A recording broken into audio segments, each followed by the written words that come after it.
La saison 4 du podcast de Flash Formation vous est présentée par Francis Perrault-Varin, courtier hypothécaire chez Multiprêt Hypothèque. Que ce soit pour le refinancement, l'achat ou la préautorisation hypothécaire, communiquez avec l'équipe de Francis Perrault-Varin pour avoir le meilleur taux au meilleur prix. Connaissez-vous Groupe CLR, chef de file en radiocommunication au Québec? C'est que votre entreprise n'était pas encore rendue là? Peu importe l'industrie, construction, agriculture, transport, nommez-le. À un moment, il faut améliorer les communications. Ne le faites jamais sans Groupe CLR. Ça marchera jamais aussi bien. Avec Groupe CLR, vos communications seront à la fine pointe, claires, instantanées et vous aurez du service. Les plus grandes marques, Motorola, Kenwood, ICOM. Cherchez pas ailleurs pour communiquer de l'interne, groupeclr.com. Optez pour des communications sans limite. Cette émission comporte des images et est optimisée pour être en format vidéo. Bonjour tout le monde, Marc-Antoine Jeté à nouveau avec vous pour l'enregistrement d'un épisode du podcast de Flash Formation. Aujourd'hui, très content, on a un invité qui nous arrive de loin, il nous arrive de Québec. Aujourd'hui, on a la chance de recevoir un nouvellement retraité, M. Carl-Éric Ouellet, retraité du service de protection incendie de Québec. Merci. Salut! Merci Marc-Antoine, merci de m'accueillir aujourd'hui. Bien, Content. le plaisir est pour nous, vraiment.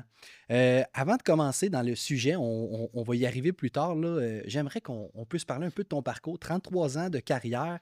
Carl-Éric, comment est-ce que ça a commencé, cette histoire-là de pompier? C'est une longue histoire. Dans mon jeune temps, étant enfant, j'allais assister beaucoup aux pratiques de pompiers à trois pistoles. J'étais un gars du bas du fleuve. Donc, ça m'a toujours intrigué un peu, mais avec le cheminement, je voulais faire à peu près toutes sortes de choses dans la vie. Astronaute, paléontologue, finalement, beaucoup d'imagination. Je me cherchais un petit peu quand j'étais au cégep, puis à un moment donné, dans mes formations, je voulais devenir enseignant. Je revenais en printemps 90, je revenais du Témiscouata.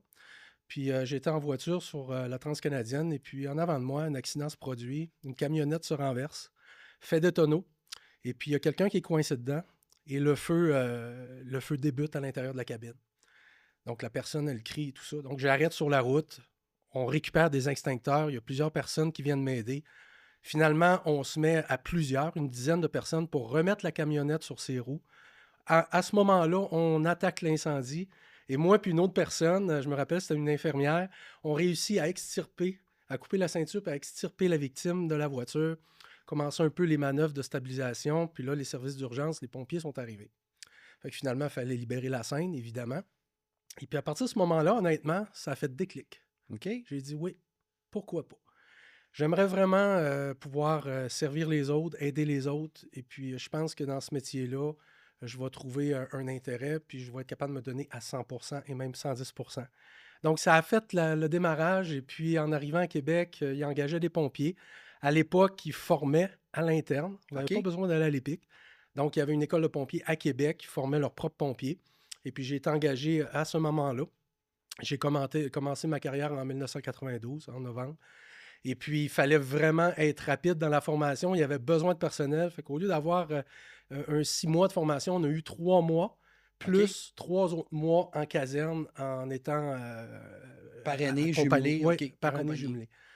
Fait que j'ai commencé ma carrière comme ça. Ensuite, j'ai gravi un peu les échelons. J'avais le goût de m'impliquer, de montrer aux autres et aussi d'apprendre beaucoup pour donner un meilleur service. Je croyais vraiment à la mission du service. C'est ce qui m'a animé toute ma carrière. Fait que j'ai été lieutenant-instructeur à un moment donné. Après ça, j'ai été lieutenant aux opérations. Donc, j'ai eu plusieurs interventions à cette époque-là. Dans les années 2000, ils cherchaient des chefs aux opérations. OK. Donc, j'ai réussi à atteindre chef aux opérations au moment de la fusion. Et puis, par la suite, en 2014, à l'avenue de notre directeur Christian Paradis, j'ai eu l'opportunité d'appliquer comme chef de peloton, comme chef de division. OK. Et puis, depuis 2014, je suis chef de division. J'ai terminé comme chef au soutien et à la performance opérationnelle. Donc, un an et demi à encadrer, à standardiser les interventions, un peu comme stratégie tactique contrôle à Montréal. Là. OK, puis justement, on a reçu aussi un invité dernièrement qui M. Richard Ramnotte, là, qui a travaillé justement au service de protection incendie de la Ville de Québec avant la fusion. Peux-tu nous parler de la réalité avant la fusion? Parce que je pense que ce n'est pas tout le monde qui est familier comment ça fonctionnait, puis qu'est-ce que la fusion a amené au niveau du service? Bon, d'abord, si je commence avec la dernière question, la fusion a vraiment amené une évolution. de nos méthodes et de l'organisation interne. Avant les fusions, il y avait un système particulier à Québec qui avait une certaine efficacité. On avait un système d'intervention qui comprenait des mini-pompes avec un chauffeur et un pompier. OK. Et puis une quint, une pompe-échelle avec un officier et 2 pompiers. Donc, à partir de ce moment-là, quand on répondait, la mini-pompe répondait à peu près à tous les appels. Les appels de routine, feu de véhicule, et même des fois des débuts d'intervention qu'on devait compléter la première alarme, c'est-à-dire un 10-07 qu'on complétait. Fait qu'on était exposé beaucoup comme mini-pompe, comme équipe de 2 à des premières interventions, puis c'était le contexte, c'était les règles, les façons de faire à cette époque-là. Ça m'a amené à faire des attaques initiales régulièrement seul, à entrer dans des bâtiments seul, à utiliser le réservoir de la mini-pompe et ensuite en transférant la lance lorsque l'officier arrivait sur les lieux avec l'équipe. Et donc, il y avait un momentum là qu'il fallait vraiment se retirer un peu. Puis, entre autres, une intervention sur la rue Arago où j'ai été confronté en attaque initiale à l'entrée. Et puis, les flammes ravageaient le corridor. Puis, les gens voulaient sortir. Puis, il y avait une dame âgée là, d'environ 70 ans qui était au sol. Donc, il a fallu que je fasse tout ça en même temps. Ah là, c'est ça, t'étais seul, J'étais seul, oui. puis t'avais un collègue qui était opérateur, c'est ça? Exactement. OK. Mais c'était la règle comme ça. Mhm. Disons que les procédures à l'époque, ils mentionnaient de combattre un feu de l'extérieur d'abord et tout ça. Mais dans les coutumes internes, et je le répète, c'était le contexte, c'était acceptable à cette époque-là. Puis on voulait éteindre le feu rapidement, faire un sauvetage rapide. Donc, des fois, on procédait à l'intérieur. Mais on savait que la pompe-échelle et son équipe arrivaient très rapidement, transfèrent le jet et tout ça, et puis on continuait l'attaque avec l'officier. Aujourd'hui, ces règles-là, on sait qu'ils sont dépassées, comme bien d'autres règles. En 1960, on ne s'attachait pas là, dans une voiture, puis aujourd'hui, on a les coussins gonflables. C'était contextuel à l'époque. Il faut dire qu'aussi, il y avait un contexte économique qui se prêtait à diminuer un peu le personnel, puis il fallait vraiment graviter autour de ça, puis c'était le système qu'ils avaient mis en place. Aussi, ça permettait d'avoir une double réponse. Le concept n'était pas si mauvais que ça, parce qu'on avait un petit véhicule qui répondait à des appels mineurs, pendant qu'on gardait une certaine force de frappe en caserne s'il rentrait vraiment un feu de bâtiment. Donc, il faut comprendre ça à l'époque pour maximiser le service, la façon qu'ils ont instauré. Maintenant, aujourd'hui, avec les règles de sécurité et tout ça, c'est quelque chose qui n'est plus possible de faire. Mis à part qu'on serait capable aujourd'hui d'appliquer l'attaque transitoire à 2 pompiers au début et de faire quand même certaines manœuvres selon les orientations du ministère actuel. Mais c'est un petit peu dépassé ce concept-là. Ça nous a amené à les fusions, justement, de travailler avec les pompiers volontaires, pompiers à temps partiel, puis de voir comment on pouvait amalgamer ces 2 types de services-là. Puis c'est à partir de ce moment-là où ça a brassé beaucoup à l'interne avec les règles de sécurité. Et puis, on voulait standardiser la réponse pour le citoyen. Donc, à partir de ce moment-là, il y a des règles qui ont été établies d'être un officier et 3 pompiers sur chaque unité. On aurait pu demeurer comme ça, étant donné qu'on courait vraiment tout le temps ensemble, les 2 véhicules. Mais c'était plus facile et plus efficace de mettre tout le personnel sur le même véhicule. Puis à l'époque, M. Amnott avait pris la décision de réorganiser ça suite à différents débats et différentes démarches.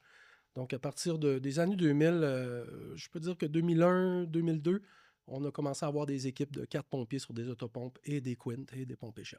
Et pour ceux qui ne connaissent pas l'organisation de travail à Québec, combien de casernes? Comment c'est réparti? On a 16 casernes. OK. 22 unités maintenant. Là, ils ont ajouté des équipes. On est rendu pas loin de 24 ou 26 unités à Québec. Mais je me trompe peut-être là, parce que c'est dans les démarches. Les quints à Québec avaient quelquefois un chauffeur, donc qui agissait beaucoup comme chauffeur d'échelle, comme chauffeur de 400. Maintenant, avec le schéma de risque et les démarches, le service a décidé d'augmenter les équipes, donc de mettre un officier 3 pompiers sur les quints et sur les 200 également. Donc les échelles munies d'une autopompe. Ouais. Oui, exactement. Il y a un système, c'est un système quand même qui fait ses preuves. Il y a une efficacité, surtout en matière de protection incendie. La pompe va répondre à beaucoup d'appels relativement mineurs ou d'appels de catégorie 1, système d'alarme, vérification, désincarcération aussi. Et puis la pompe échelle, elle, va arriver en renfort. Donc, elle va agir beaucoup comme échelle au début d'une intervention, se positionner en fonction d'une échelle et de laisser la pompe agir comme équipe de pompe. Donc, ce système-là, lorsqu'ils répondent simultanément, a quand même une certaine efficacité.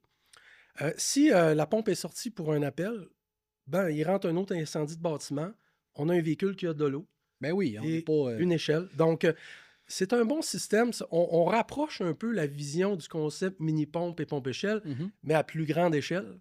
Corrigez-moi le jeu de mots, là. Et puis avec des équipes qui sont autonomes.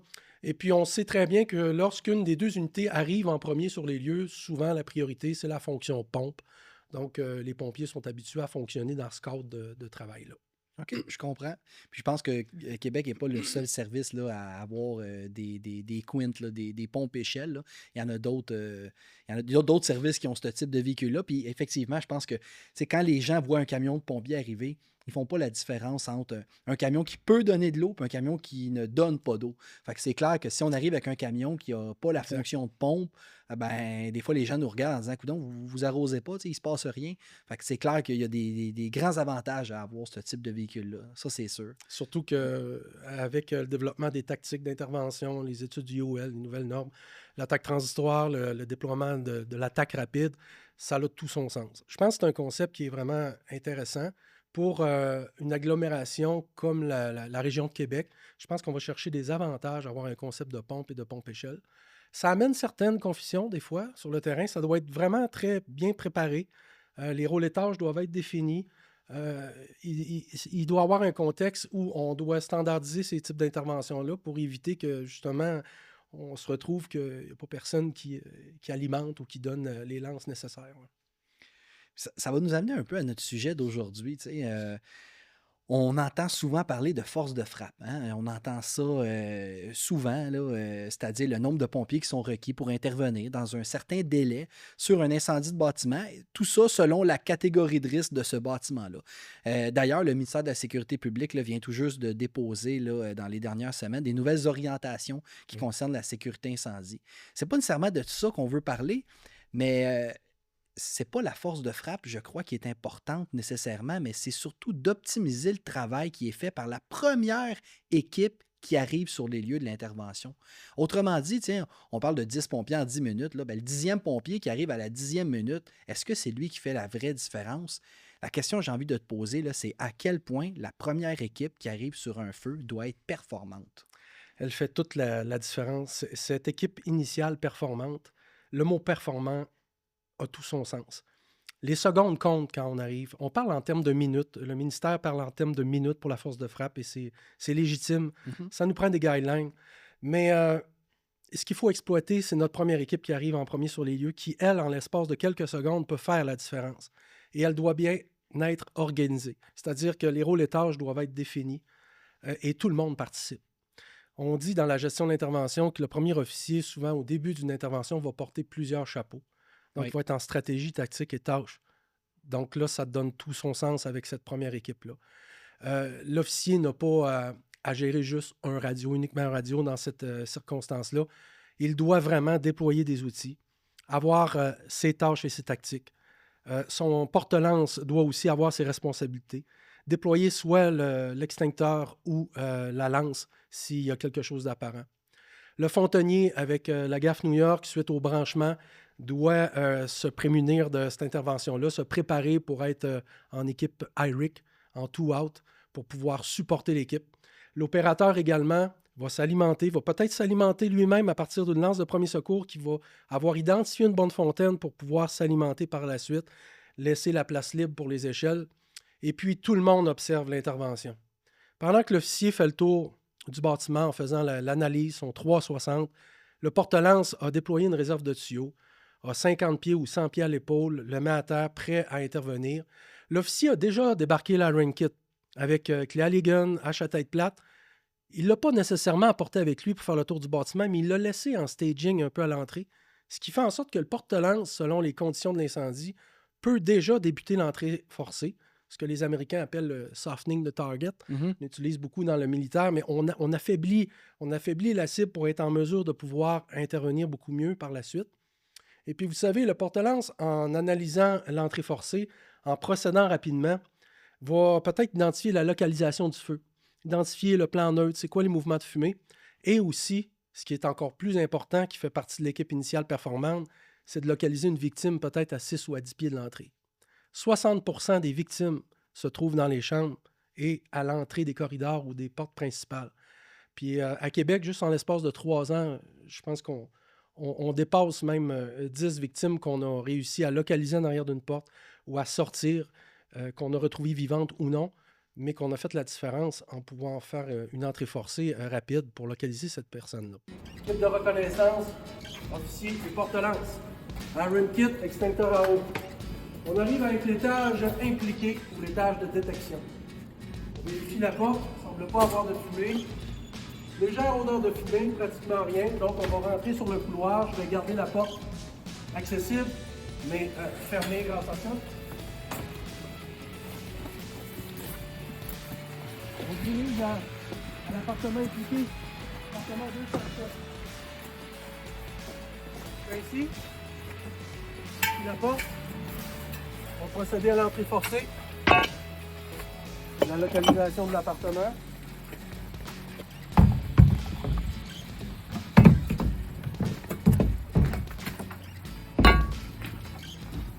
Fumée au-dessus ici.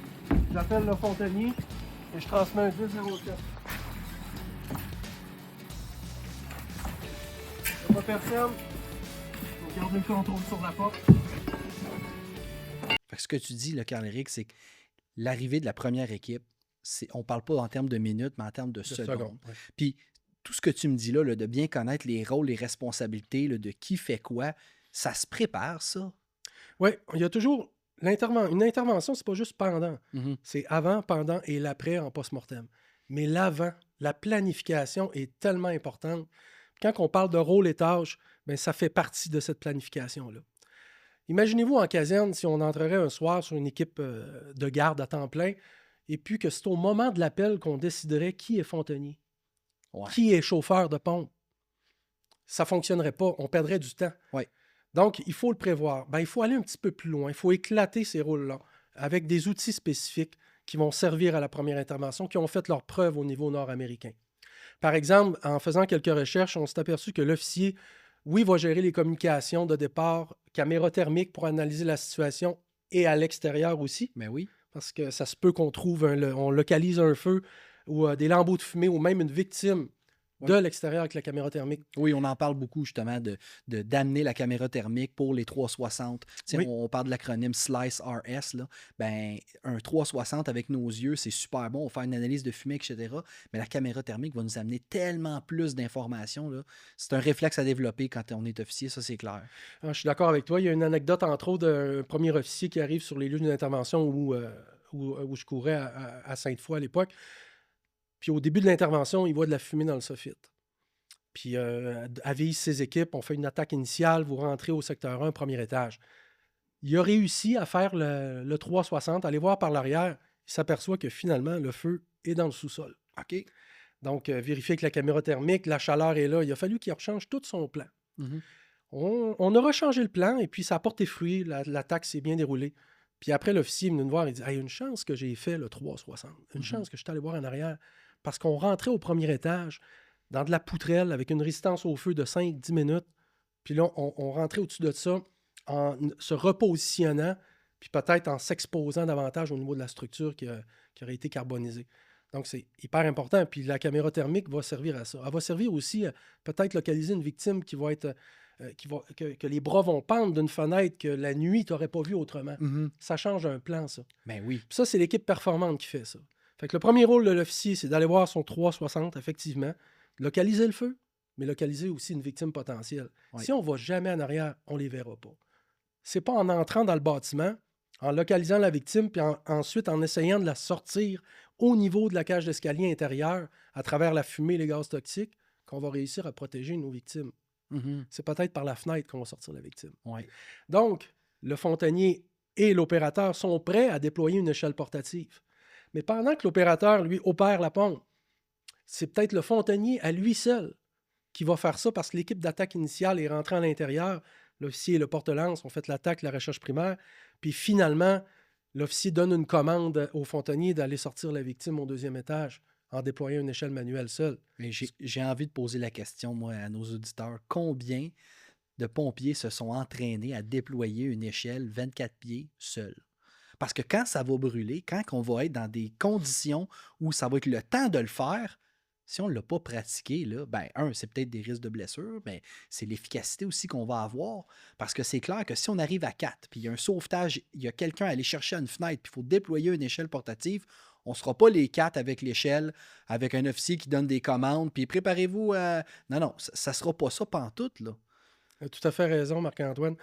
Une anecdote qui a eu une mention de sauvetage émérite sur la 2e avenue à Québec il y a quelques années. On pratiquait les échelles manuelles, les échelles portatives 24 pieds, puis je suis arrivé un moment donné avec une équipe, puis il y a un pompier qui avait besoin de plus de pratique, puis c'est légitime, j'ai trouvé ça très responsable de sa part. Fait que la semaine suivante, mon chef aux opérations va valider, il dit « Oui, parfait, on va l'appeler Joe. » Ouais, OK. Joe a vraiment réussi, il a pratiqué, tout le monde a réussi. Parce que l'objectif, à un moment donné, suite à certaines interventions, on focalisait beaucoup sur les échelles à perche. Puis on s'est aperçu que des fois, les échelles manuelles, 24 pieds, échelle 14 pieds, c'était délaissé. Puis souvent, vont atteindre quand même 3 étages à la base de la fenêtre, donc 80% de notre parc immobilier, puis déployable par un pompier. Fait qu'on a décidé de se prendre en main, puis de faire des entraînements d'échelles manuelles. Et puis les casernes ont toutes été formées et entraînées. Mais cette dernière-là, le pompier avait besoin de plus. OK. Fait qu'il a pratiqué. La semaine suivante, on rentre, puis on a un incendie sur la 2e avenue à Limoilou. Et puis, c'est ce pompier-là qui a dressé la première échelle 24 pieds pour aller chercher la personne qui était coincée dans la chambre au 3e étage. Wow. Pendant qu'à gauche, dans la section alpha, il y avait une attaque transitoire par le porte-lance de la première équipe. Donc, l'équipe initiale performante a pris tout son sens dans cette intervention-là. Et puis, le pompier était tellement fier. Puis, il dit, c'est incroyable, ça m'est arrivé à moi. Il arrive à rien pour rien dans la vie. Puis, j'ai dit, moi, je suis très, très fier de toi. Tu as été responsable, tu as rempli la mission du service parce que tu t'es auto-responsabilisé. Tu l'as pris en main, ta pratique. Tu as voulu être vraiment standard à ce qu'on demandait comme standard aussi. Puis, tu sais, on en a parlé un peu avant l'enregistrement de l'épisode. Il existe des techniques pour justement dresser une échelle à un pompier. Tu sais, on ne veut pas tomber en mode cow-boy puis, tu sais, s'occasionner des blessures en essayant de forcer croche, mais il y a moyen d'encadrer ça. Tout à fait. Puis la première, c'est la norme NFPA 1001 sur les méthodes de travail. Puis on parle très bien dans la recherche de performance, de standards, qu'un pompier peut déployer une échelle manuelle, une échelle portative 24 pieds, 14 pieds. Fait qu'il y a des techniques, j'ai des vidéos d'ailleurs là-dessus qui expliquent un peu certaines méthodes de façon sécuritaire puis de façon rapide. Puis en moyenne, Marc-Antoine, comment tu penses qu'on peut déployer à partir d'une unité qui est relativement près du bâtiment?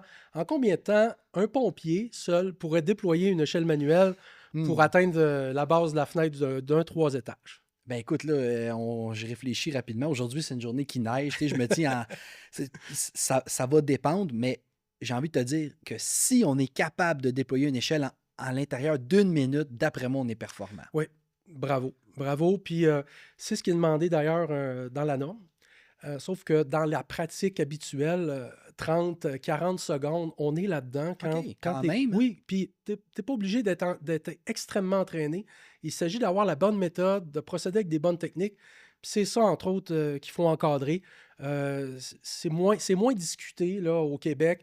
On parle beaucoup de déploiement en équipe et tout ça, mais ce n'est pas la réalité de tous les services d'incendie. On peut être confronté, l'opérateur de pompe ou le fontonnier à l'extérieur en Initial Rig peut être confronté à un sauvetage au 2e étage d'un cottage, doit déployer l'échelle. Il y a 2 méthodes relativement simples. Tu as une méthode qui va être perpendiculaire au bâtiment. Donc, on se sert du bâtiment pour appuyer l'échelle et puis on dresse l'échelle. Puis tu as une méthode qui va être parallèle dans des endroits exigus où on va être capable de tenir l'échelle en équilibre. Pardon. L'important, c'est que le point de balancement doit être bien indiqué et puis la corde de manœuvre attachée au dernier barreau. Ce qui fait en sorte que ça fait toute la différence en termes de secondes. Tu n'as pas à défaire un nœud. Ouais. Tu as juste à tirer sur la corde, à déployer le plan de l'échelle et puis voilà, tu as atteint la fenêtre et tu sauves vraiment plusieurs secondes. Fait que dans mes déploiements que je fais personnellement, puis je suis convaincu qu'il y a des pompiers qui peuvent faire 10 fois mieux que moi, mais entre 20 et 35 secondes, on est capable de déployer une échelle manuelle dans des conditions optimales. Avec l'hiver et tout ça, on peut prendre un peu plus notre temps. Mais c'est capable. On est capable en dedans d'1 minute. Puis 1 minute, c'est quand même important comme temps qu'on peut sauver lors d'une intervention. Tu as tout à fait raison. Puis ce que j'en comprends, c'est que ça demande de l'entraînement. Ça demande de l'entraînement. Tu sais, c'est pas rendu sur l'intervention qu'on va devenir performant. C'est en s'entraînant puis en se préparant. Tu sais, on parlait avant d'enregistrer aussi de l'endossement. Tu sais, on regarde des vidéos des fois faites dans d'autres pays, aux États-Unis par exemple, puis on se dit, regarde les cowboys, tu sais, qu'ils essaient toujours de trouver des petits trucs pour s'endosser plus vite, des raccourcis, tu sais, pour être efficace. Mais j'ai envie de te demander, y en a-tu des trucs ou des manières de faire? Oui, puis ça fait encore la différence. De déposer ton casque, d'enlever tes gants, surtout s'il y a de la neige, de procéder ensuite de chercher, puis là, quelqu'un l'a accroché parce qu'il a passé à côté, tu perds des secondes. Dans les écoles de pompiers nord-américaines, puis au niveau de la norme 1001, on regarde dans un 37 secondes de OK. mettre la partie faciale. C'est énorme. C'est beaucoup. C'est vraiment une base. C'est adéquat, mais c'est une base. Dans la pratique, 12 à 20 secondes, normalement, quelqu'un d'entraîné va être capable de mettre sa partie faciale. Il y a plusieurs techniques. Il y a la technique du sombrero. Tu la connais-tu? Oui, oui, oui, oui. Ben, Ça m'arrive à l'occasion de elle temps en temps. fonctionne très bien. Oui, on fait Mais- juste lousser le casque. On On l'envoie le laisse en tomber arrière. en arrière. Ouais. Mais tout doit être placé. C'est-à-dire que dans ta partie faciale, les sangles doivent être pré-arrangées. Ouais. S'il faut que tu tires sur chacune d'elles, tout ce que tu peux faire pour gagner du temps et de l'efficacité, tu le fais. Donc, Mhm. tu places tes sangles avant, puis finalement, tu as 1 ou 2 sangles maximum. Et l'objectif, c'est de le faire avec les gants. Ouais. Donc, tu mets ta cagoule. Quand tu fais ton turn time ou ton temps de mobilisation, tu mets ta cagoule, donc tu mets ton équipement de pompier. Il y a une façon de mettre la cagoule qui fait en sorte que quand tu as mis ton manteau, la cagoule, après, tu la remets autour de ton cou, puis elle va être facilement accessible avec les gants Mhm. en allant sur le pourtour. Donc, tu mets ta partie faciale, mets la cagoule, puis là, ton casque était en méthode sombrero. Tu le mets sur le dessus, et puis c'est très étanche. Il y en a plusieurs qui, à un moment donné, qui nous mettaient au défi de dire « Ah, il va y avoir des fuites et tout ça. » Non, il n'y a pas vraiment de fuite parce que la façon que tu prends la cagoule, elle englobe complètement la partie faciale, ce qui fait en sorte que tu es étanche et puis ton système est sécuritaire à ce moment-là, mais tu sauves des secondes. Ça, là, cette technique-là, là, 12-15 secondes, puis on n'a pas besoin de s'entraîner pendant 4 heures. On va le répéter, on va placer nos équipements, puis à un moment donné, après avoir fait une dizaine de fois, ben évidemment, on développe un moment donné de l'acuité. Il y a un truc, c'est un peu bête, mais c'est de se regarder dans le miroir en le faisant. OK. Ben Puis ouais. en voyant un peu à quel endroit, oh, c'est ici, là, j'accroche pas Mhm. mon pouce. Ce que je vous dis là, je l'ai fait. Modestement, je l'ai fait. Mais on n'a pas le choix. Tu l'as dit, Marc-Antoine, c'est l'entraînement qui fait en sorte qu'on devient bon. Puis je pense que les pompiers, on est des gens d'habitude. Tu sais. On a tous nos petites habitudes. Il y en a que leur cagoule, ils la mettent dans leur intérieur de casque. Il y en a que la cagoule est dans la poche intérieure du manteau, dans la poche de côté de pantalon. Mais peu importe la recette qui vous convient, je pense que d'avoir des habitudes, ben, ça fait en sorte que quand on va arriver à un moment de stress, là, ça va être des automatiques. Tu sais, moi, j'enseigne, je coach le football. Puis je dis souvent aux jeunes qu'en pratique, on met énormément d'emphase et on exagère certains mouvements dans le but que quand on va arriver en situation de match, mais ce soit des automatismes. On n'a pas besoin de réfléchir. Fait que moi, je pense que ça devrait être la même chose dans notre milieu. Tu sais, tes gants de pompier, sont-tu dans tes poches de pantalon sur le côté? Ouais. Sont-tu les deux ensemble dans la poche de droite? Sont chaque poche, chaque côté? Bref, des trucs qui font en sorte que ça devienne des habitudes personnelles et quand tu vas t'arriver à une situation, ben, tu vas être aussi rapide que si tu étais en situation normale. Je suis d'accord, ça prend une routine, effectivement. Puis il y a des études militaires psychologiques. Ils enseignent aux militaires des acronymes, des règles simples parce que, évidemment, en situation de stress, le cerveau devient un peu plus reptilien. Puis c'est à peu près, le chiffre magique, c'est à peu près 3. OK? 3 sujets ou 3 méthodes ou 3 actions qu'on doit retenir rapidement. Puis ces 3 actions-là que tu as appris par cœur, qui font une routine, vont t'offrir d'autres actions. Ton cerveau va penser à d'autres choses par la suite parce Ça que va ça a te été comme permettre un de- amorce. OK, Oui. je comprends. Donc, les routines, c'est important. Le slice RS, le Sertec, Ouais. le beef. Bon. Et puis, au niveau de la gestion, on le fait. Mais même chose pour l'endossement, puis placer les outils, placer les gants au bon endroit. Si à chaque fois que tu t'endosses, tu mets tes gants par terre, tu vas être à l'échec. Imagine-toi, tu es sur un toit de bâtiment, juste à l'entrée de la zone chaude, puis que là, tu déposes tes gants, tu les perds. Fait que les gants, juste ça, tu dis, les gants, il faut que je les mette entre mes jambes. Je les garde là, un truc. Donc, on garde les gants entre les jambes, on fait notre manœuvre. Après ça, on les met si on décide d'enlever nos gants pour faire la manœuvre. Combien je connais de pompiers qui sont obligés de se mettre à genoux pour s'endosser? Ouais. Tu sais, on en voit, là, il y en a qui s'endossent debout, justement, avec des petits trucs, les gants dessous du bras, bing bang, ils s'installent, ça prend 15-20 secondes. Puis il y en a peut-être moins habitués ou que, justement, sont juste habitués à autre chose qui, OK, c'est beau, les gars, on va passer par la porte au secteur 3, on s'endosse. Puis là, t'en vois deux qui se mettent à genoux à terre, là. Puis on est obligé de se mettre à genoux pour s'endosser? D'après moi, il existe d'autres façons, là. Exactement, tout à fait. Puis on peut le faire en marchant. Puis Ouais. quand tu fais ça, comme officier, on s'aperçoit qu'un pompier a besoin plus de soutien parce que c'est le maillon le plus faible de la chaîne. Puis le fait d'attendre après quelqu'un qui est à genoux puis que les secondes avancent, ben, ça m'empêche de faire une attaque initiale efficace. Mhm. Tout le monde doit être capable de faire ça au même niveau. Dès qu'il y en a un qui est plus rapide que l'autre, il y a un déséquilibre. Donc, on doit atteindre une moyenne, puis s'il faut le faire en caserne, chacun peut avoir sa routine, il peut avoir des façons différentes. Il y a une autre méthode qui est pas le sombrero, mais qu'on met le casque à l'intérieur du bras, Mhm. puis ensuite de ça, on l'endosse. C'est tout aussi efficace, peut-être un petit peu plus long, mais quelques secondes. Mais on a cette routine-là pour pouvoir être performant. Il faut se dire qu'on parlait de ça tout à l'heure, la responsabilité absolue, j'ai Ouais. retenu ce mot-là. Et puis, je trouve ça important. Chaque personne, chaque membre de l'équipe doit être responsable au maximum de ce qu'il peut l'être dans sa tâche. Mhm. C'est pas à l'officier de tout dicter. L'officier doit commander certaines choses, mais il doit se préparer avant, donc en s'entraînant, en donnant des rôles et tâches, en disant moi, je m'attends, Fontonnier, que tu débarques avec la gaffe New York. Pourquoi?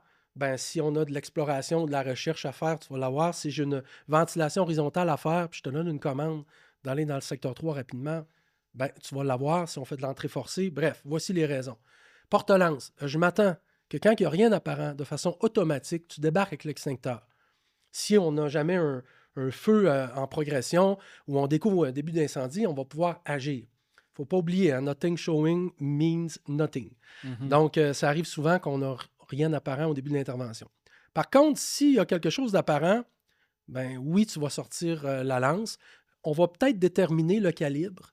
Ça peut être du gros calibre 2 pouces et demi, ça peut être du 1 pouce 3 quarts, mais il va y avoir une lance qui va s'établir. Quand je vois un panache de fumée, c'est pas l'extincteur que je veux vraiment que tu sortes la lance avec une bonne réserve et tu vas le faire autonome. Pourquoi tu es capable autonome? Ben, dans notre organisation, on a mis un montage de tuyaux avec des loupes, des boucles qu'on prend qui nous donnent une réserve sur l'épaule et on se tourne, on va chercher quand même un autre 150 pieds et on a une réserve de 50-100 pieds prête à l'entrée, prête à se déployer.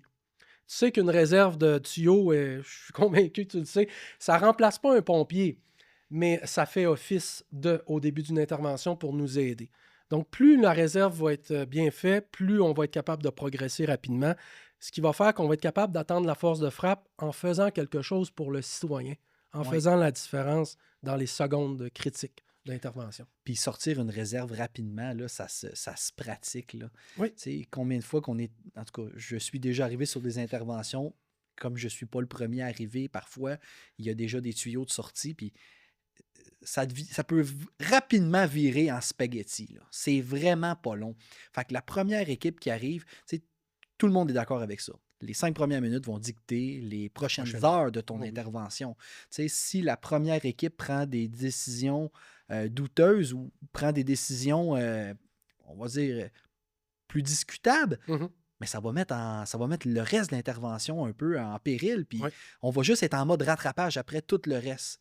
Tu sais, je pense souvent au football ou au hockey. Si on commence le match, puis on joue croche, puis on est en déficit, puis on tire de l'arrière, bien, tout le reste de la game, on est essoufflé, puis on est en rattrapage. Fait que Exact. si on commence fort, puis on score 2-3 buts en partant, ben on dirait que c'est plus facilitant. On a le sourire, puis on est plus efficace. Ah, je suis tout à fait d'accord avec toi. Une minute passée sans atteindre une victime, selon firefighterrescue.com, une minute donne 5% de moins de chances de trouver une victime. Donc, les minutes, c'est important. Je l'ai dit tout à l'heure, les premières victimes, on les trouve près des issues et dans les chambres, mais il faut compter qu'on peut trouver des victimes à n'importe quel moment de l'incendie Puis chaque minute qu'on a le contrôle, qu'on peut récupérer et se le mettre dans les poches, Mhm. c'est des minutes qu'on offre, pas pour nous, for them, comme ils disent sur le site, pour eux. Ouais. Parce que c'est vraiment eux qu'on protège. À travers les règles de sécurité qu'on doit appliquer, je suis bien d'accord avec ça, il y a un minimum. Mais je pense que la mission du service d'incendie, la protection de la vie, tout doit être orienté au début sur une intervention pour rencontrer cet objectif-là, que ce soit les tactiques qu'on met en place, l'attaque transitoire, la recherche primaire, la ventilation, c'est orienté pour la protection de la vie. Donc, ces minutes-là sont précises. Si notre équipe est bien préparée, elle a des rôles et tâches. L'officier a son Iron Kit, Claligan, Fontanier, GAF New York. L'opérateur est à sa pompe, prêt à déployer peut-être une échelle manuelle en cas d'urgence. Mhm. Puis d'avertir son officier, j'ai quelqu'un dans la fenêtre au 2e étage, je sors une 24 pieds, en voulant dire, j'ai pas le choix, là, je quitte, il y a une vie à sauver, je quitte le tableau de pompe, puis le fontainier donne du tuyau.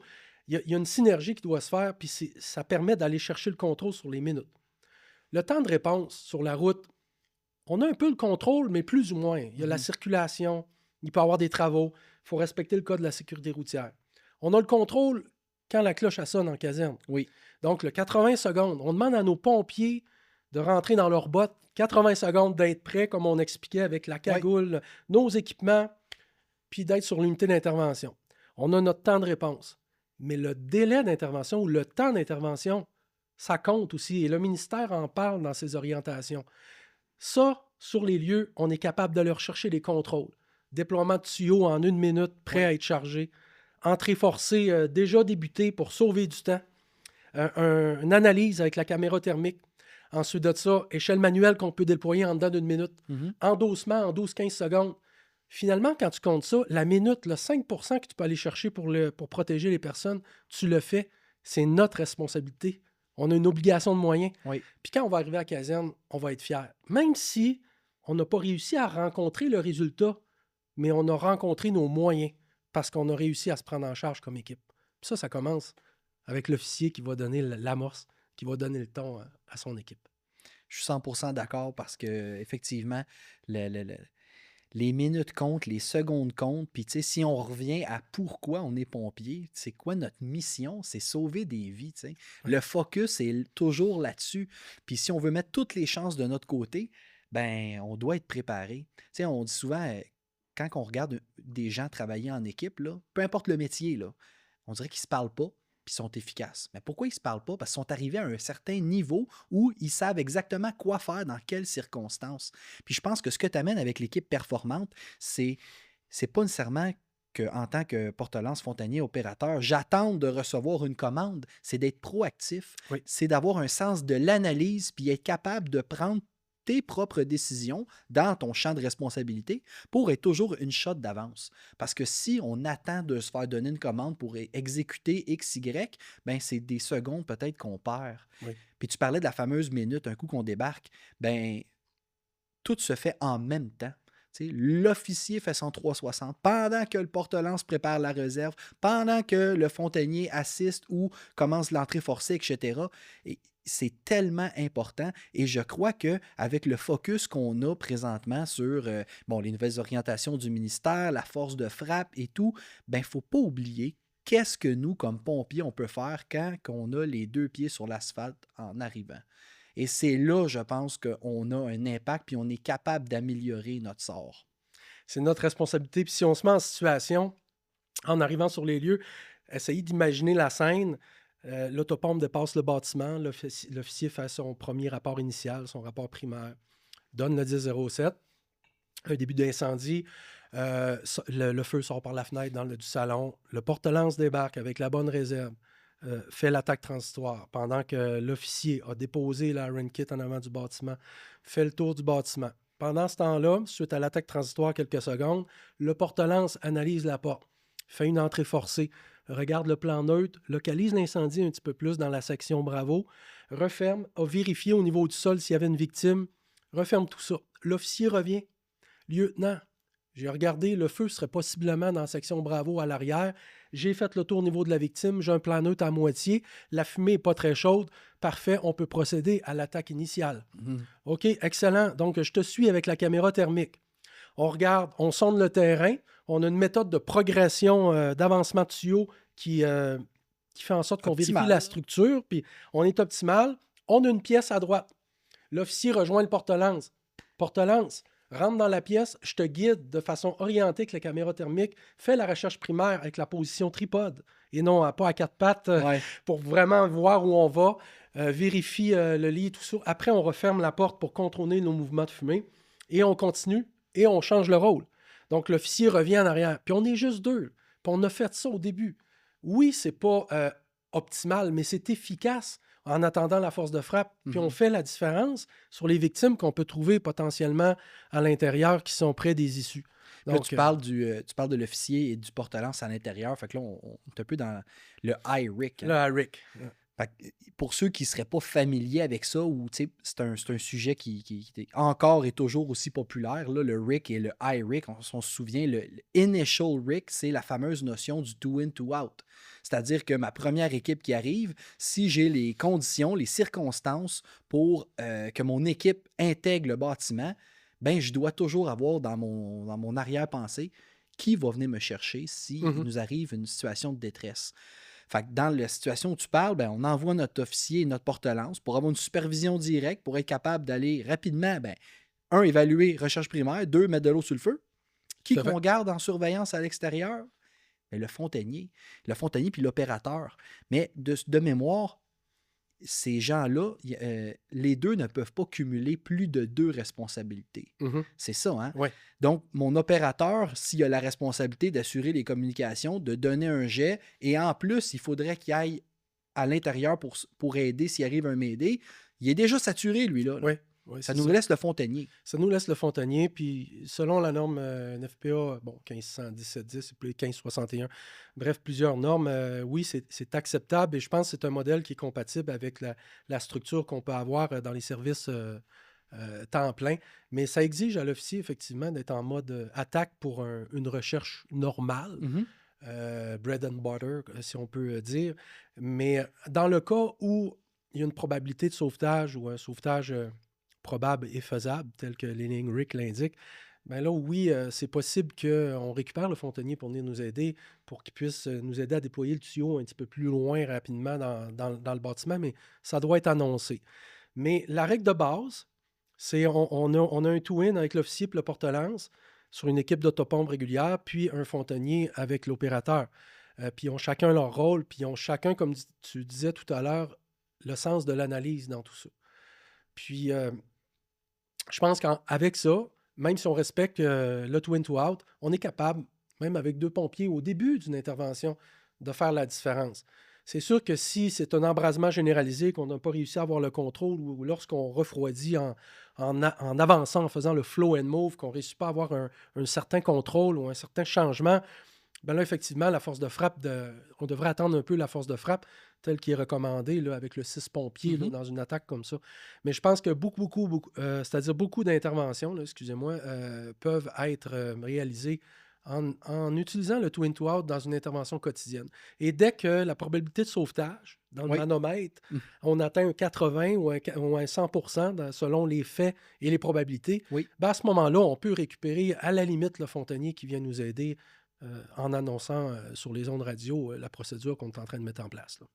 Je trouve ça hyper intéressant parce que je pense que ça touche à toutes les réalités. Peu importe le statut de ton service incendie, que ce soit du temps plein, du temps partiel, que tu sois à Montréal ou en banlieue, l'équipe performante, la première équipe qui arrive sur une intervention est ultra importante. Oui, elle fait toute la différence, mais encore là, c'est dans la préparation. L'avant-intervention où on doit indiquer nos attentes, puis ça doit être structuré aussi. Ça doit être structuré.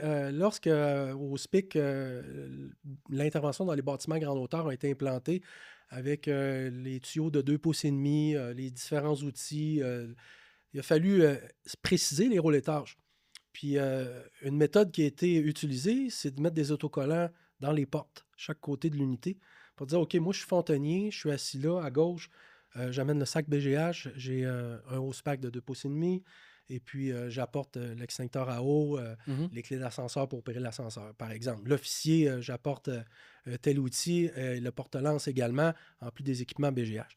Donc ça a permis, avec des rôles et tâches très, très de base, dans un clin d'œil, parce que c'est des appels qui ne rentrent pas nécessairement à tous les jours. Oui. Donc, d'avoir une vue rapide sur ce qu'on a à faire sur une intervention qui nous permet, comme j'expliquais tout à l'heure, d'avoir un amorce sur les autres tâches qu'on pourrait faire.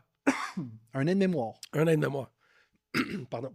Mais justement, pour ceux qui nous écoutent, là, qui vont travailler leur prochain quart de travail, puis là, ils vont s'asseoir à table à café avec leurs équipes, vont dire, OK, là, la gang, là, je veux qu'on devienne une équipe performante.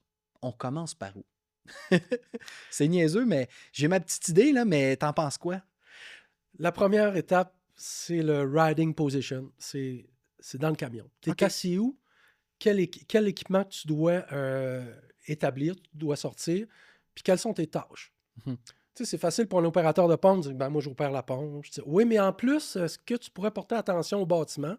Donc, d'analyser ce qui se passe. S'il y a une victime possible dans une fenêtre, c'est peut-être toi qui vas procéder avec l'échelle manuelle. Ça pourrait arriver. Mhm.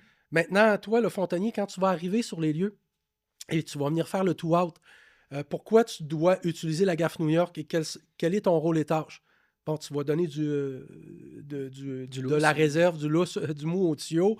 Tu vas monitorer l'équipe, tu vas surveiller, tu vas regarder les conditions. Tu vas peut-être faire une commande de ventilation horizontale demandée par l'officier. Donc, je pense qu'on doit décortiquer tout ça et puis établir à partir du camion, à l'endroit où tu es assis, c'est quoi tes rôles et tâches de base et quels outils tu vas apporter pour réussir une intervention. Par exemple, au niveau de l'officier, la réflexion, moi, je vais communiquer puis je vais gérer l'intervention. OK, là, dans la zone chaude, il devrait avoir une supervision. Normalement, un officier, dans les règles de l'art, devrait accompagner son porte-lance. Sinon, ça prend quelqu'un de responsable qu'on doit déterminer. Mhm. Autrement dit, si mon officier décide qu'il prend le PC stationnaire puis qu'il Oui. envoie ses 2 pompiers porte-lance fontainier, ben Ça prend un responsable. ça prend un responsable. OK. Les règles de l'art, les normes le disent. Donc, c'est pour ça qu'habituellement, dans notre structure d'intervention au Québec, l'officier va accompagner beaucoup le porte-lance. Les lignes RIC le recommandent d'ailleurs. Oui. Ce n'est pas une obligation, mais on recommande tout à fait ça.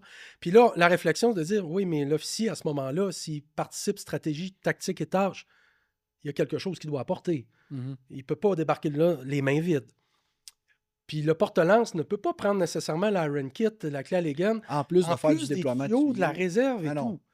Ou de l'extincteur. Bon, ça devient complexe. Fait que qui peut apporter ces outils d'entrée forcée-là? Ça peut être l'officier. C'est pourquoi l'officier. Ben Donc, oui. l'officier, à la limite, je vous dirais à la limite, une clé Alligan de 30 pouces avec un coin de métal pour faire une entrée forcée dans une porte résidentielle. Souvent, la porte résidentielle, en utilisant le HADS, le plat, le fer la de la partie clé plate, Alligan, ben, en forçant un peu, en allant chercher une distance, on va être capable de l'ouvrir. Des à fois, on fait. n'aura pas besoin de la hache. 80% de nos interventions, c'est dans le résidentiel. Là où les gens meurent, c'est dans les bâtiments de catégorie 1 et 2. Oui. Donc, dans des portes qu'une clé Alligan, tout simple, va être en mesure d'ouvrir. Mhm. Donc, à un moment donné, il y a un officier qui dit, moi, je ne peux pas transporter ça pour faire le tour du bâtiment puis de faire l'entrée forcée Fait en juste même temps. l'amener. Tu l'apportes, il est disponible. Un peu comme une zone d'équipement qu'on met lors d'une grosse intervention où on dit aux pompiers, amenez des hose packs, amenez des outils, des gaffes, des scies. C'est juste pour éviter qu'on aille à revenir Exact. au camion. Pour puis sauver du temps. encore des secondes de sauver. Exactement. Comme un PCA dans un bâtiment grande hauteur. On le met 2 étages sous le feu habituellement.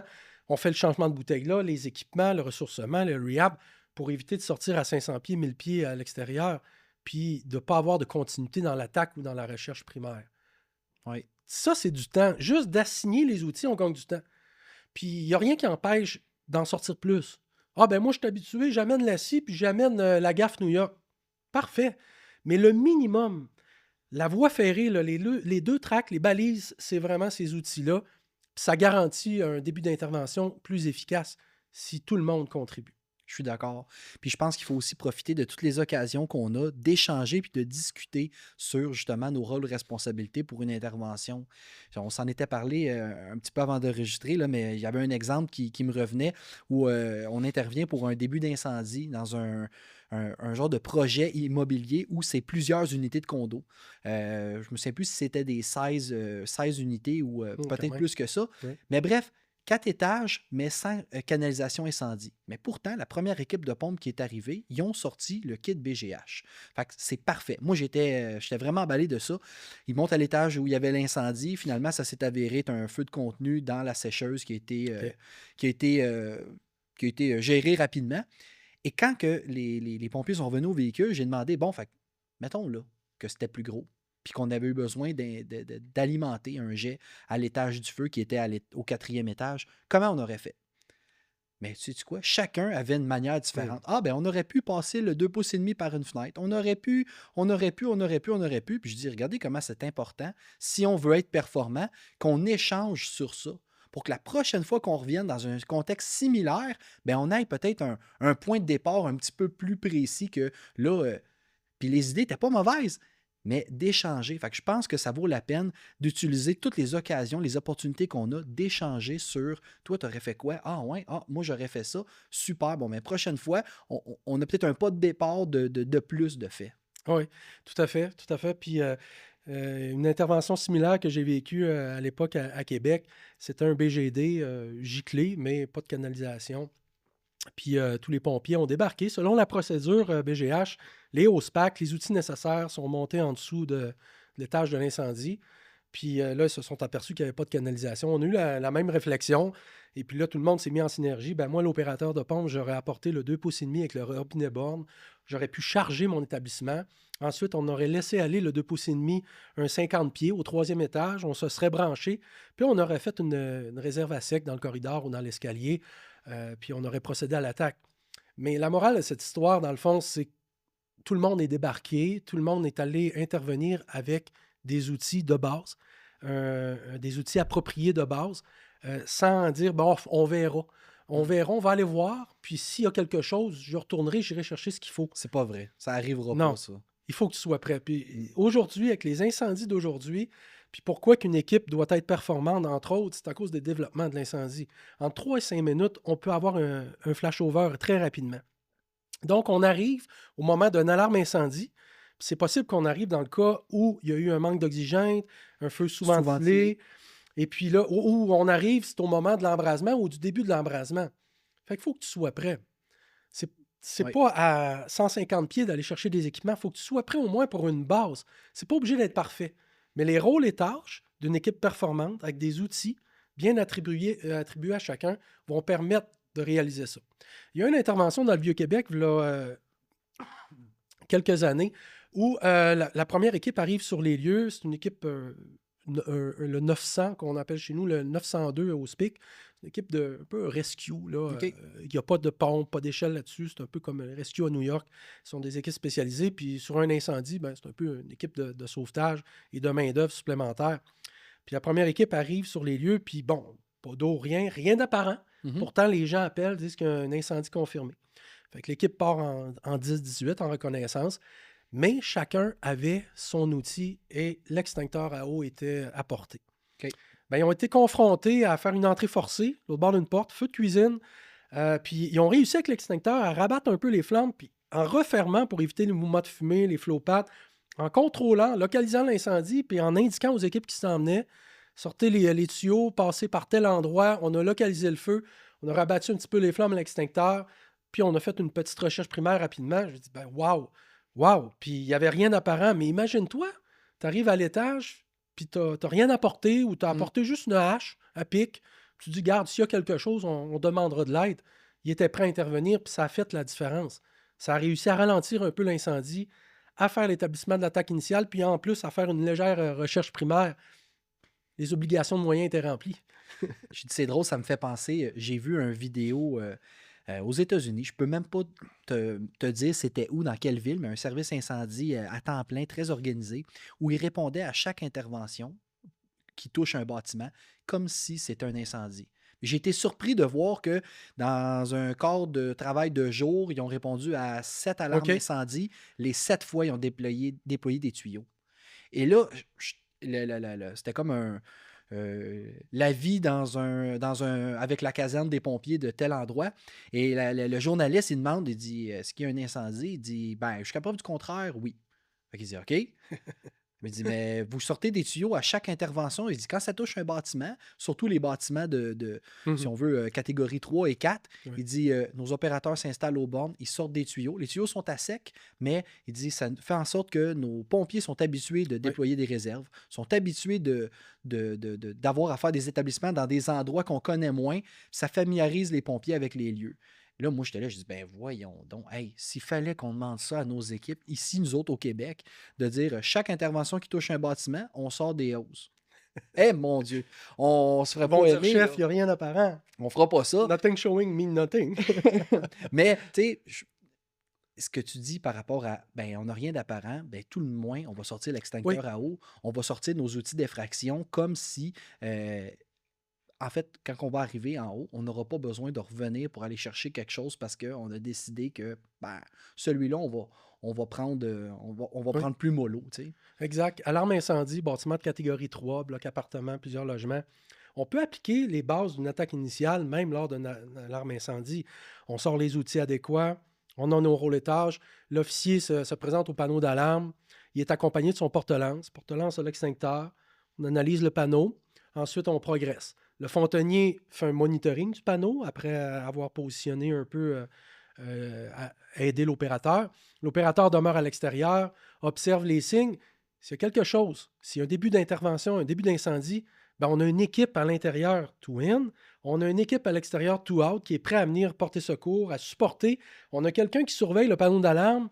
Donc, tout le monde a son rôle et tâche. Puis ça, c'est la même structure que sur une intervention incendie confirmée. Mhm. On est capable de le faire. Sauf qu'au lieu de déployer le tuyau, à ce moment-là, pour être plus mobile, ben là, on va déployer l'extincteur. Puis c'est arrivé, moi, ça m'est arrivé personnellement comme pompier, de sortir l'extincteur dans des incendies de cuisine, début d'incendie de cuisine, où j'arrivais avec la mini-pompe à l'époque, rien d'apparent. Je m'étais fait prendre une fois. Ah ouais? Rien d'apparent, ça serait peut-être un chaudron oublié. J'étais arrivé une fois, au début, dans les années où je commençais à travailler sur la mini-pompe. À cette époque-là, c'était un peu comme ça. On ne s'habillait pas tout le temps. On allait faire une vérification. Je me suis fait prendre une fois pour un feu de cuisine. Il a fallu que je referme la porte, puis retourner à la mini-pompe, me rhabiller, me rééquiper, prendre l'extincteur, débuter une intervention, compléter la première alarme qui était le vocable utilisé à l'époque pour avoir du renfort. Quand je suis revenu à la caserne, je parlais à ma collègue, puis je lui disais, écoute, ça, là, ça ne m'arrivera plus jamais. À partir de maintenant, je vais prendre 5 secondes, 30 secondes de plus.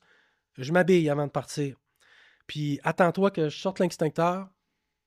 Je m'endosserai peut-être pas tout de suite comme appareil respiratoire. À l'époque, c'était un peu ça. Pour un système d'alarme, on n'était pas toujours endossé. Je vous dis, il y avait un contexte particulier. Oui.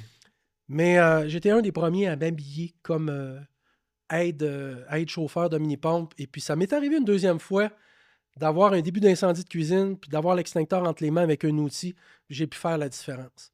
Une autre fois aussi où j'ai répondu au 95 de la Pointe-aux-Lièvres, il était 3 heures du matin, on répond pour un système d'alarme. On arrive sur les lieux, rien d'apparent, mais ma collègue, mon chauffeur me dit écoute, les gens, là, ils sortent, ils manquent des souliers, ils ont le visage tout noir et tout ça. J'ai dit moi, mais je pense qu'il se passe quelque chose. Il dit regarde, on va compléter la première alarme. Puis on va aller faire une vérification. Je vous dis, les règles de sécurité n'étaient pas les mêmes. Ouais. Je ne veux pas mettre ça négatif là, pour le service à l'époque. C'est une autre C'était réalité. un peu comme ça.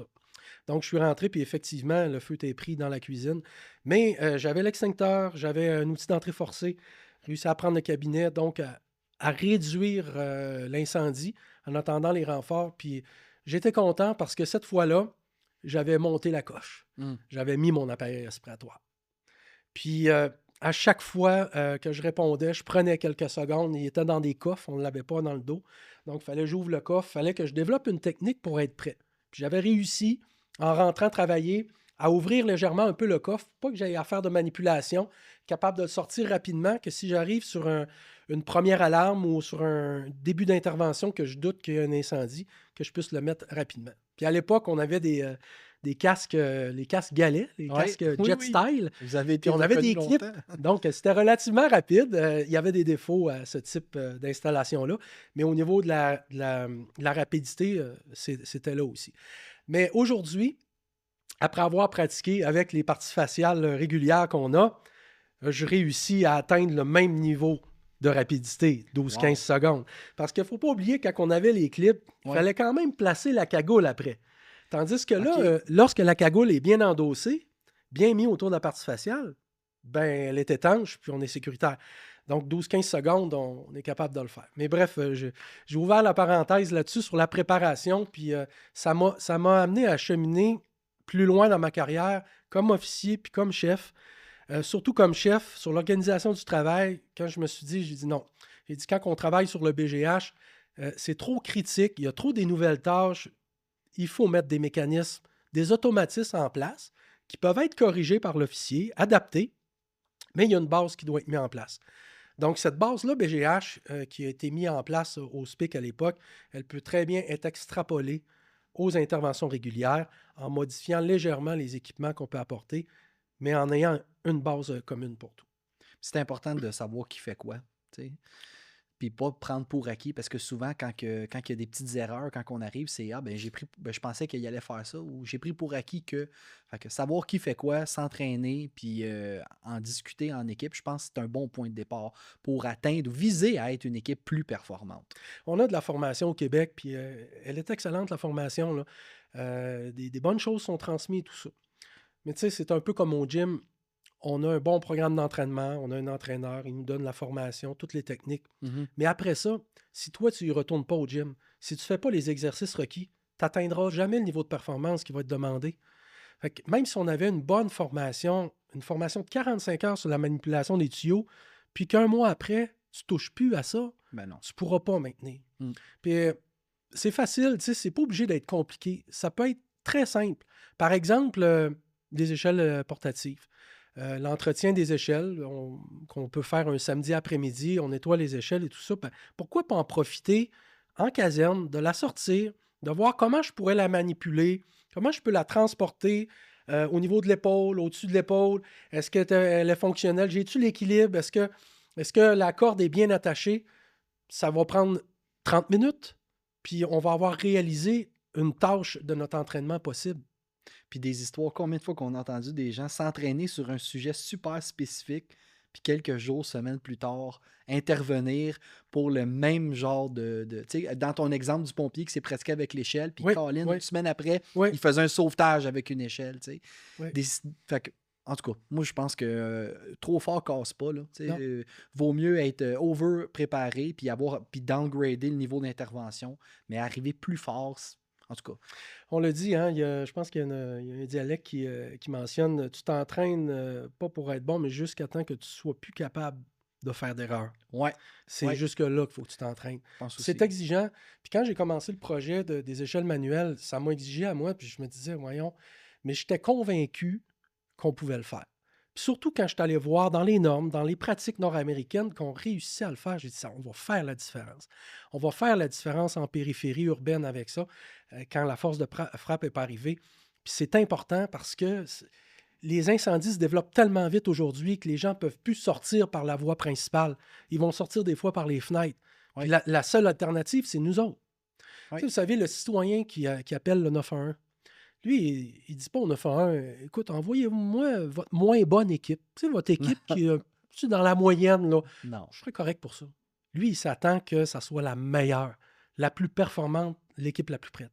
Puis ça commence par ces 4 pompiers-là, ces officiers-là, avec l'entraînement requis, avec la préparation en caserne. Tu parlais de ta cagoule, mais la cagoule, elle peut faire une différence. Si tu prends 30 secondes à la chercher, tu viens de perdre ces 30 secondes-là, puis on l'a dit tout à l'heure, 1 minute de plus, 5% de moins de sauver des victimes, de localiser des victimes. Puis 67% des sauvetages se font par la première équipe. C'est pour ça que la nouvelle norme NFPA 1700 sur le structural firefighting indique que, oui, il faut mettre de l'eau rapidement sur le feu, mais n'oubliez pas, c'est le yin et le yang avec la recherche primaire. Donc, cette équipe-là doit progresser, doit, oui, faire une tactique d'attaque, mais attention, comment tu fais à 2 personnes ou à 3 pompiers pour pouvoir procéder à une recherche primaire efficace en même temps? Ben, c'est là que les rôles et tâches ont tout son sens. Puis ce que j'expliquais tout à l'heure, tantôt l'officier est en arrière avec la caméra thermique, tantôt va interchanger le rôle pour permettre aux porte-lances de faire la recherche primaire, pendant que le fontonnier donne du mou au tuyau, donne de la réserve. Ça fait toute la différence. Je suis déjà arrivé sur une intervention, puis j'arrive en attaque initiale, puis c'est juste une anecdote. Au début, le jet se déploie, le feu est au 2e étage. Je vois les 3 pompiers. On a l'officier, le porte-lance, le fontainier. Ils sont tous les 3 sur le jet, puis là, ils tirent le tuyau. Puis là, à un moment donné, ils nous appellent en communication, par communication radio. Ils nous disent hey, là, ça prend de la réserve, on n'est plus capable d'avancer et tout ça. Fait qu'on, finalement, d'autres équipes arrivent, on procède à la réserve, puis on place le tuyau. Après l'intervention, le feu s'est éteint rapidement. C'était une intervention qui était relativement facile. On s'est rencontrés en post-mortem directement sur les lieux. C'est toujours payant d'en faire un petit 2 minutes sur les lieux avant de partir. Et puis, j'ai indiqué à l'officier, j'ai dit, je veux savoir pourquoi vous étiez les 3 sur la lance. Quand je suis arrivé, il a fallu que ça soit moi, comme chef, qui donne du mot. Pas de problème. On porte plusieurs chapeaux. On est au début d'une intervention. Donc, on donne du mot au tuyau. Ah, ben c'est parce que là, il fallait procéder à l'intérieur, à l'attaque. J'ai dit, si tu ne donnes pas de réserve au tuyau en bas, vous allez bloquer. Il y a 3-4 points de friction en allant là, puis tu vas bloquer. Fait que demande à ton fontainier, demande à quelqu'un de rester en bas. C'est pas une tâche ingrate. C'est une tâche qui est peut-être pas valorisante, mais pour l'équipe, elle est extrêmement valorisante. C'est peut-être elle, le mot que tu vas donner, la réserve que tu vas donner qui va faire la différence dans la progression de l'incendie, puis de trouver quelqu'un, puis de l'agripper, puis de le sortir. C'est vrai. Fait que ça a été tout ça. Puis suite à cette intervention-là, j'étais dans le dossier d'échelle manuelle, puis j'avais rencontré mes chefs aux opérations, puis je l'avais parlé du projet qu'on passait en caserne pour pouvoir entraîner, habituer les pompiers à déployer l'échelle 24 pieds. Puis j'ai regardé tous mes chefs, j'ai dit, je veux que vous le fassiez. Vous allez le faire, on va le faire ensemble. Ouais, mais nous autres, ouais, mais. Puis là, il y avait des débats. Ouais, il dit, c'est vrai. Il dit, on arrive, puis il faut mettre l'appareil respiratoire au cas où un pompier sera en détresse. On est là comme chef. Exactement. C'est ce qu'on demande, de porter l'appareil respiratoire. Maintenant, ça pourrait arriver que toi, tu arrives, puis il y a une victime qui soit là, puis que tu prennes l'échelle de l'autopompe. Ça pourrait arriver. Fait que finalement, on a fait les pratiques avec les chefs, puis tous les chefs que j'avais en coaching, je les passais à dresser l'échelle manuelle. Puis au début, un peu hétéroclite, puis finalement, à la fin, ils disent « Ah, ben finalement, c'est simple, puis oui, c'est vrai, c'est faisable quand tu as les bonnes techniques, la bonne façon de faire, puis surtout quand tu y crois. » Parce que la première chose, c'est d'y croire. La première chose. Puis je pense qu'à la base, on est tous pompiers. Que tu sois chef aux opérations, chef de division, directeur, à la limite, on est tous pompiers. Un chef qui arrête d'apprendre, il faut qu'il change de botte. Un chef qui a oublié qu'il a porté la chemise bleue, malgré que plusieurs services ont la chemise blue-black, je pense qu'il doit vraiment réfléchir à il est au bon endroit. Puis effectivement, puis modestement, je dis ça modestement, Marc-Antoine, quand je demandais des tâches comme ça aux pompiers, étant donné que c'était des tâches, puis j'allais dans la micro un peu, pour la micro-gestion, mais les interventions un petit peu plus spécifiques, ben moi, il fallait que je le sache. Je ne pouvais pas exiger à mon pompier déploie l'échelle manuelle, puis moi, je ne serais pas capable de le faire. On est tous pompiers. Fait que ça soit les tuyaux, que ça soit l'entrée forcée, que ça soit les échelles, que ça soit la caméra thermique, la recherche primaire en tripode, je l'ai fait. Puis c'est en mesure de me donner une certaine crédibilité quand je parlais à mes équipes. Puis souvent, ils disent « Ah, c'est Carl. Carl, s'il demande, c'est parce qu'il a sûrement dû l'essayer. Puis peut-être qu'il l'a essayé plusieurs fois, mais il a finalement réussi à l'avoir. » Fait que un de mes collègues qui me disait... Il disait, ouais, il dit, Carl, c'est un chef aux opérations que j'ai travaillé longuement avec. Puis il dit, des fois, c'est agaçant ce que tu demandes, mais c'est toujours pertinent. Ça doit être payant aussi. T'sais. Oui, très payant. Puis ce qui est le fun, c'est quand tu arrives chez toi, puis là, tu entends parler, on a eu telle intervention, puis on a procédé comme ça. On a fait une réserve de tuyaux, ça a été super facile. On a dressé l'échelle manuelle, j'ai procédé à sortir quelqu'un. Puis encore là, dernièrement, suite à la tournée de toutes les casernes, parce qu'au SPIC, toutes les casernes ont été formées en manœuvre d'échelle manuelle à un pompier.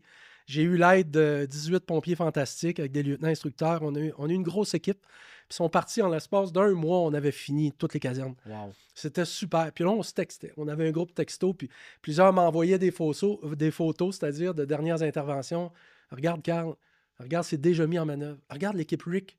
Et c'est le porte-lance qui est parti avec l'échelle qui a placé ça en mode préventif pour une issue de secours seul. Il aurait pu demander à ses collègues. Mais lui, pendant qu'il a fait ça, les autres déployaient les équipements. Ça a été sa préoccupation. C'était dans son rôle et tâche comme équipe RIC. Je suis porte-lance de l'équipe RIC. Mon opérateur amène les outils, mon officier fait le tour pour aller voir la structure, les accès. Moi, je déploie des échelles manuelles. Puis je m'en vais voir l'officier commandant. Je dis, chef, je t'ai déployé des échelles manuelles, tu peux aviser les officiers s'il y a quelque chose, il y a une issue. Puis ça, c'est une échelle que tu ne déplaces pas. Ouais. C'est comme l'échelle au toit. Ouais. Mais j'ai trouvé ça intéressant parce que ces rôles et tâches-là, c'est les amorces qu'on donne. Puis à un moment donné, les équipes, ils ont de l'initiative, puis ils trouvent comment améliorer ça. Mais ça prend une amorce, ça prend un enlignement. On est gestionnaire, c'est notre responsabilité. C'est notre responsabilité ultime d'encadrer ça puis de donner ces enlignements-là. Maintenant, est-ce qu'on va dans toutes les tâches spécifiques? Non. Mais on donne le goût et on donne l'initiative de continuer plus loin. Carl-Éric, pour le temps qui nous reste, j'avais une dernière question pour toi. Après 33 ans de carrière, si tu avais le choix d'une valeur ou d'une tradition que tu souhaiterais qui perdure dans le métier de pompier, ce serait laquelle puis pourquoi? J'ai travaillé dans un service d'incendie où j'ai expliqué un peu les méthodes de travail lorsque j'étais sur la mini-pompe. C'était relativement agressif et c'est pas péjoratif. C'était proactif, dynamique, agressif, efficace. On faisait beaucoup avec peu. Puis je pense que ça, c'est une valeur avec des règles de santé et sécurité adéquates qui doit demeurer. OK. Il faut être proactif, puis il faut être agressif au moment où on doit l'être. Je comprends.